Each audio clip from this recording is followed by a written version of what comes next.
So yeah, in addition to myself, many of our colleagues at CBS News were in the room when that security incident happened, including the president of the White House Correspondents Association, Zhang, who was seated right next to the president of the United States. It was in the moments right after when we sort of got the sense that things were okay, I filed this little report with Cecilia Vega of 60 Minutes describing what we knew at the time. But there was a surreal moment when when we first heard those gunshots and we all hit the deck, that I thought to myself, okay, so I've been under fire before in other places in Africa and the Middle East, and in those situations, you know that you're in a dangerous part of the world where something like that could happen. It was surreal to think that it was happening in the ballroom of the Washington Hilton. But once I thought that, I realized, well, this has got to be the most secure spot in the country because the president of the United States is here.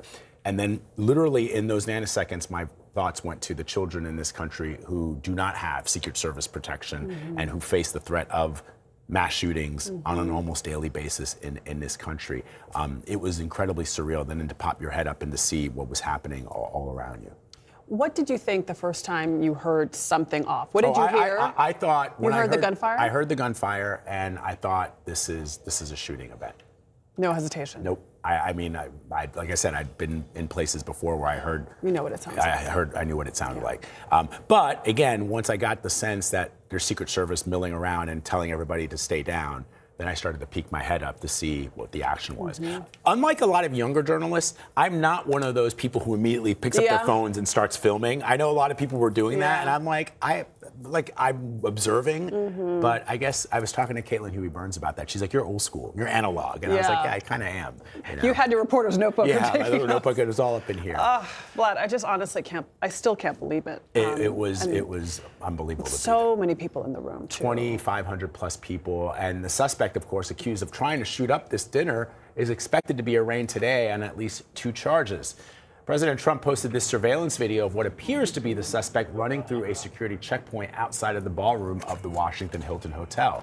The sound of gunshots could be heard by some dinner attendees inside, which prompted some to run and duck under tables.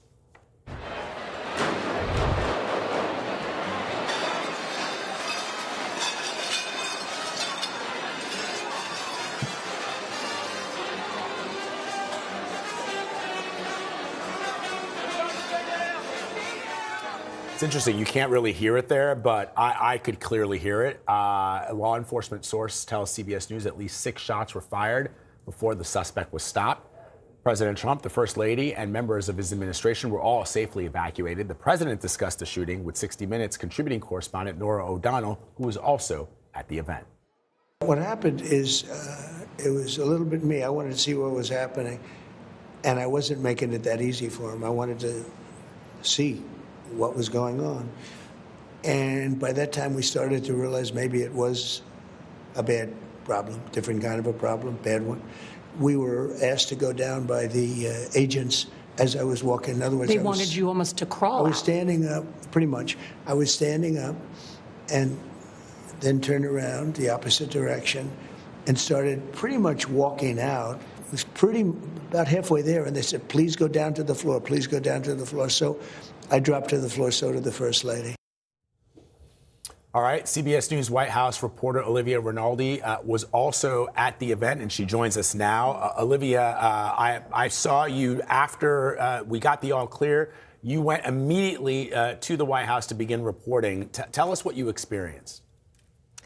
Yeah, Vlad, I think we knew pretty quickly what it was. I was sitting at one of those back tables near the door, actually, where we saw some of those Secret Service agents and other security agents fire or discharge their weapons. So we were seated at those tables. I heard 4 loud gunshots to my right from where I was sitting, and we immediately got under the table. And if you watch CBS frequently, you know our Samantha Vinograd, our national security expert, she was at my table, and she encouraged us all to get under the table, stay as quiet as we could until we got an all clear. We could hear the Secret Service agents literally going into the kitchens to where the servers were and just trying to clear out those whole areas. We could hear all of that. It was pretty quiet where we were, so we could hear the shouting of the agents who were trying to make sure the situation was secure and make sure that this individual was down and that there wasn't any other individuals or anything else that could have happened.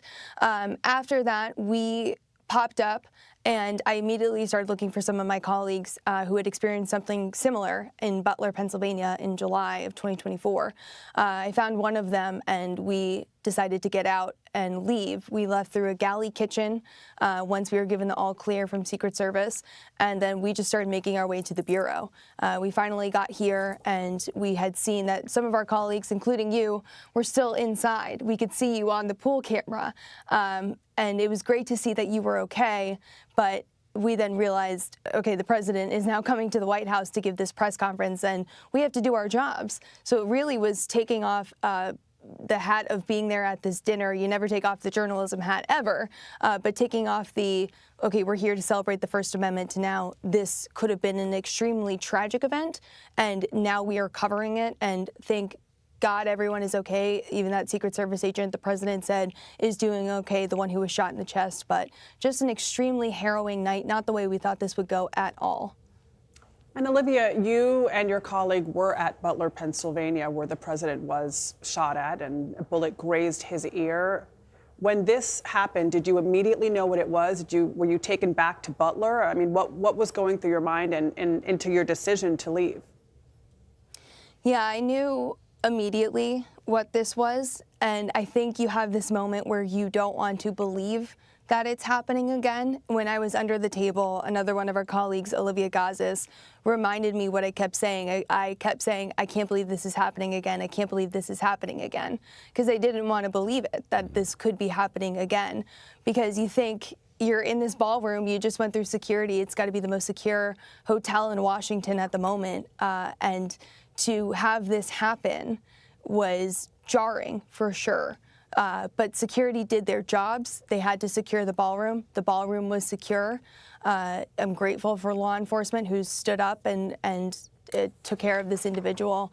But yeah, you really just don't ever want to imagine that it could happen again. Mm-hmm. And to Vlad and what you said, I'm thinking about all of the children who experience school shootings, people around the country who go to the grocery store and have something like this happen. Mm-hmm. It certainly sticks with you.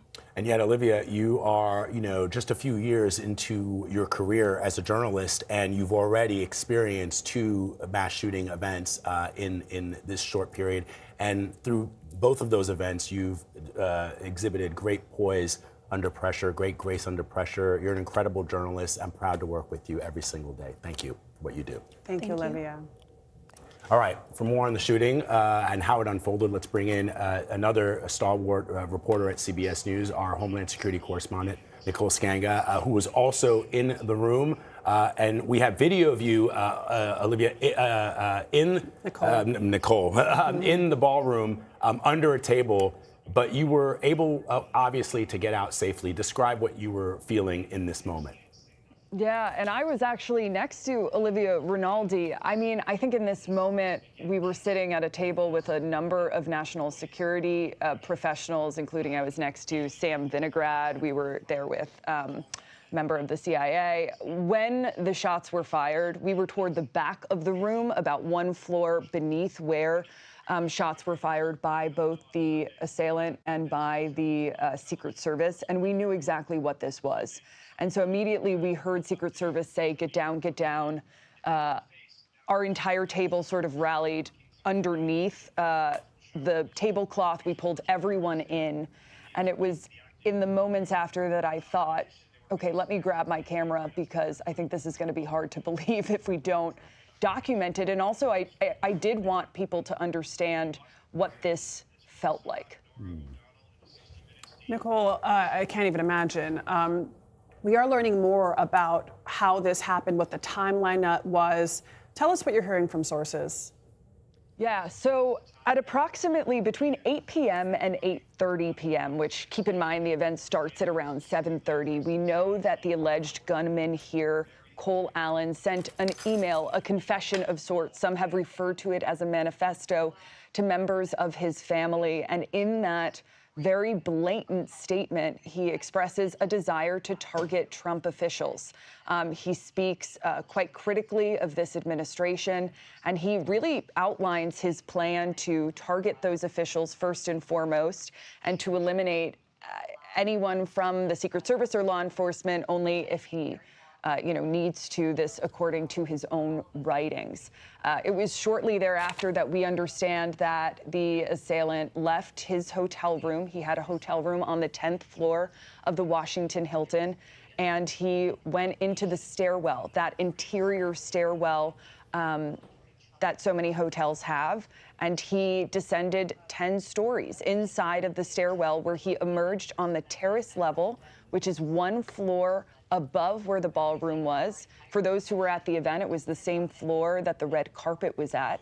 And he popped out. He proceeded to sprint about 45 yards, whereby he was tackled by Secret Service agents. We know that around 8:34 is when shots rang out.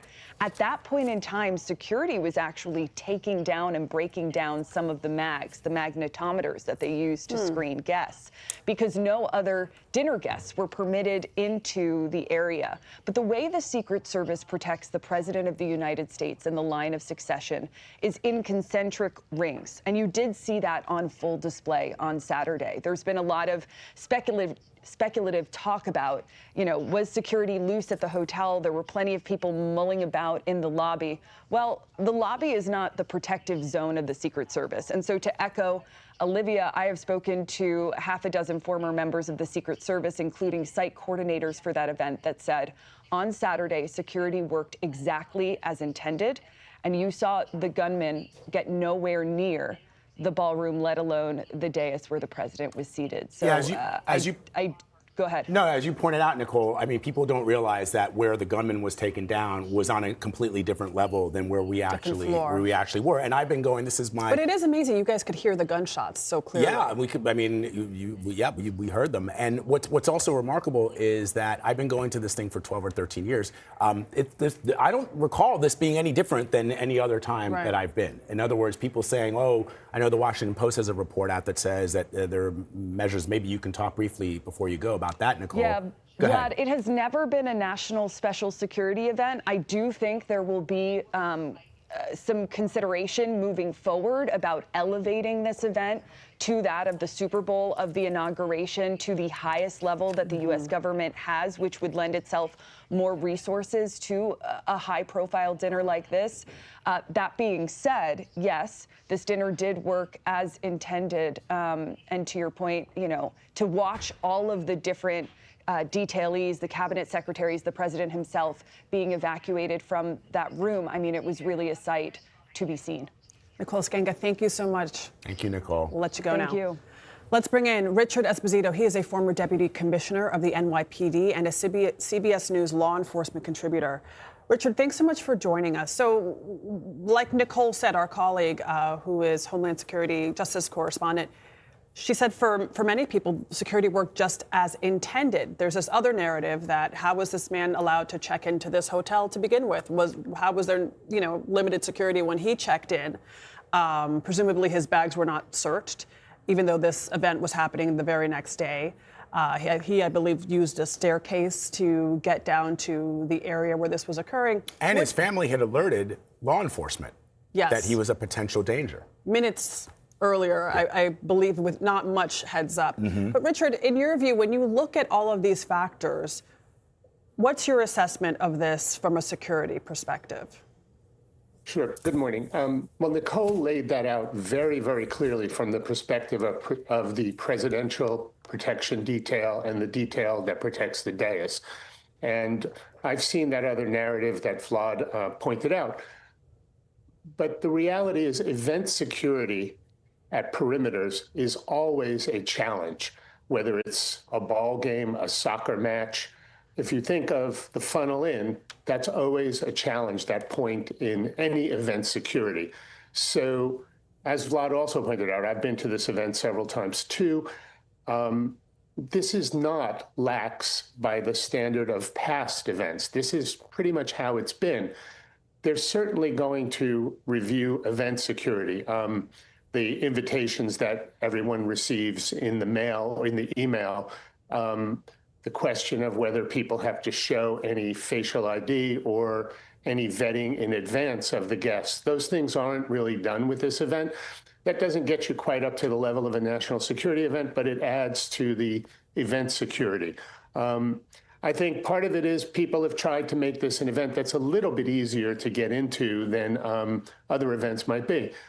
Hotel security is really another question. How much do you want? How difficult do you want it to be? Getting on trains, getting in hotels. We have a lot of security that is an essential security theater.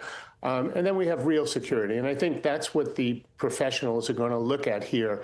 The perimeter security, the event security. They might take a look at aspects of the hotel security, like how does someone go down an interior stairwell when there's an event like this going on? Who are the guests that are allowed to check in the weeks right before the event?